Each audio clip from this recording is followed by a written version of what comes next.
प्रेम से बोलिए श्री सद्गुरु महाराज की जय।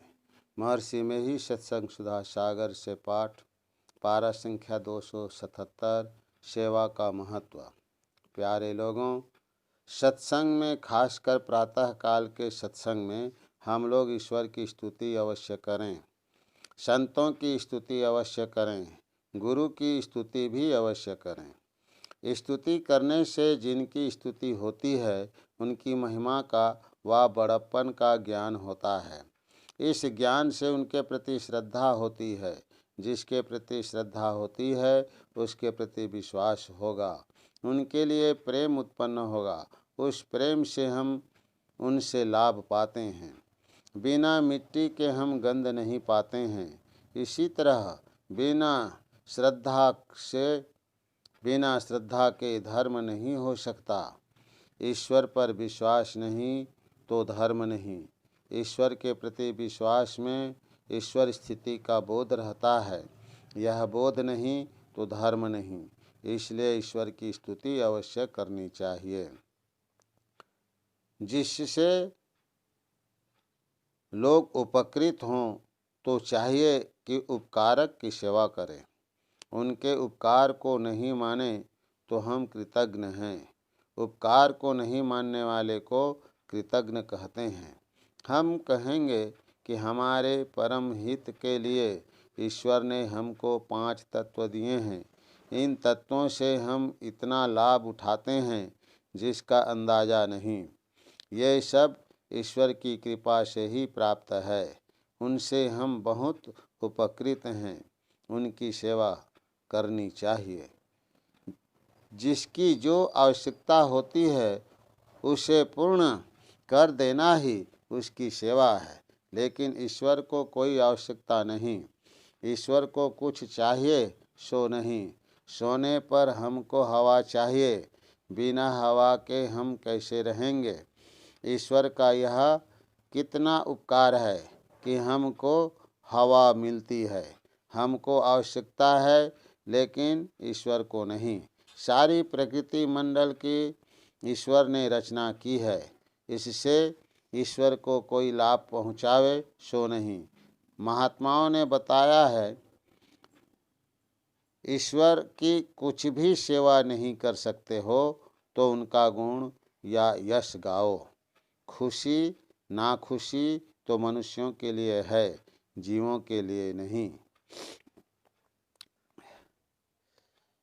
खुशी नाखुशी तो मनुष्यों के लिए है, जीवों के लिए है, ईश्वर के लिए नहीं।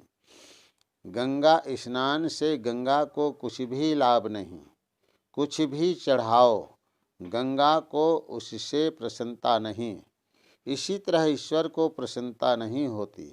स्तुति में हम उसकी महिमा को गाते हैं, इसलिए हम उसकी ओर चलते हैं।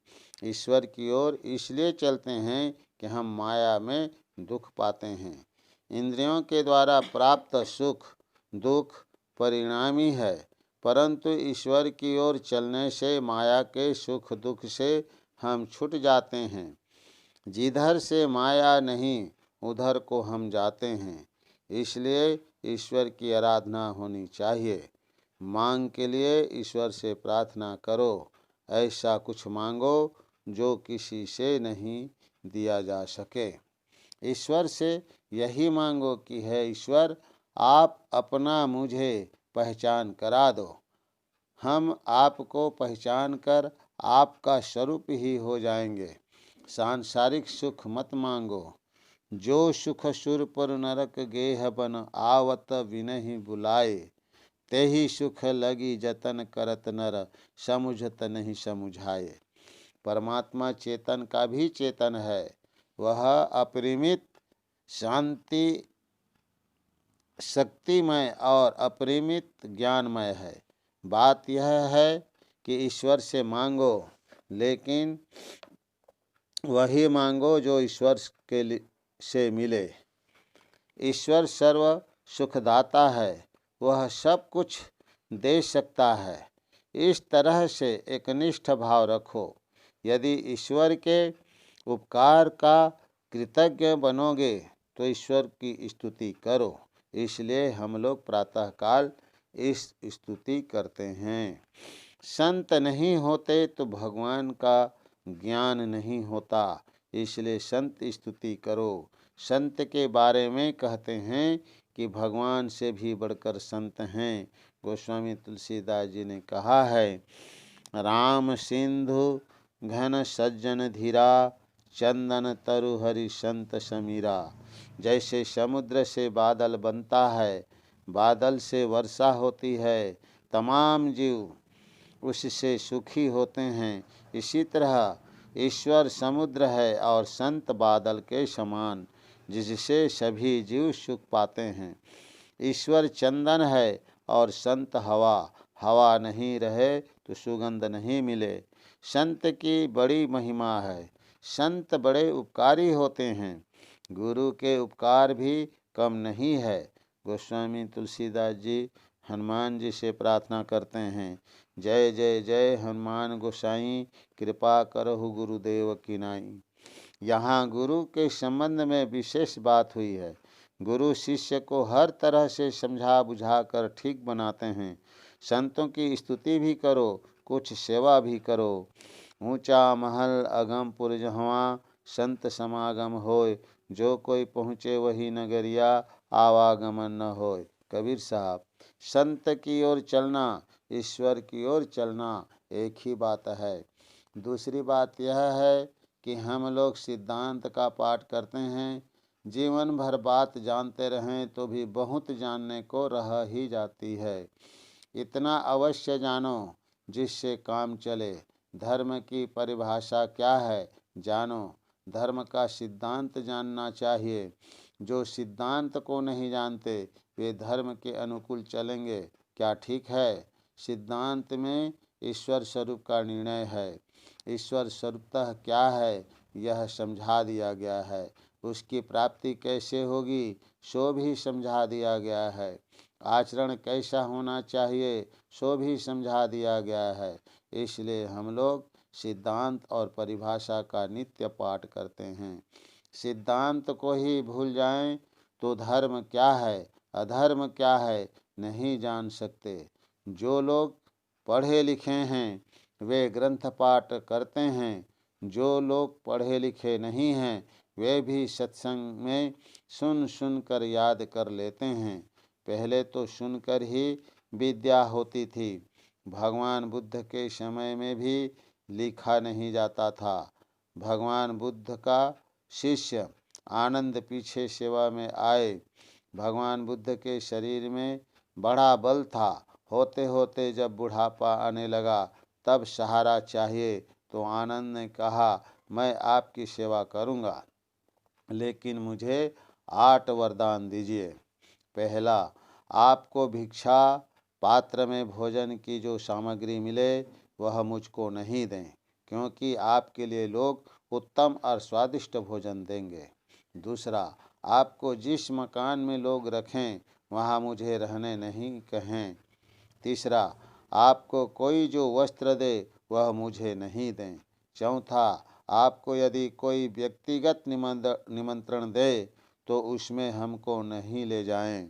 पांचवा, आप जो कुछ उपदेश करें यदि मैं वहाँ नहीं रहूं तो मेरे आने पर वह उपदेश मुझे सुना दीजिए। छठा, मुझको कोई निमंत्रण दे, यदि आपको भी मैं चलने कहूँ तो उसमें आप भी चलें। सातवां, आप जहाँ ठहरें वहाँ जाने में मुझे कोई रोक नहीं हो। आठवां, यदि कोई बाहर से आवे उनको आपसे मिलाने में कोई रोक नहीं हो। देखिए कितना उपकारी थे आनंद। सारीपुत्र और मुद्गलायन भगवान बुद्ध के दाहिने बाएं हाथ थे।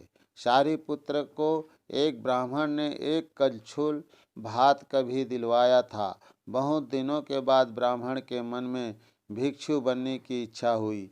वे भगवान के पास आए।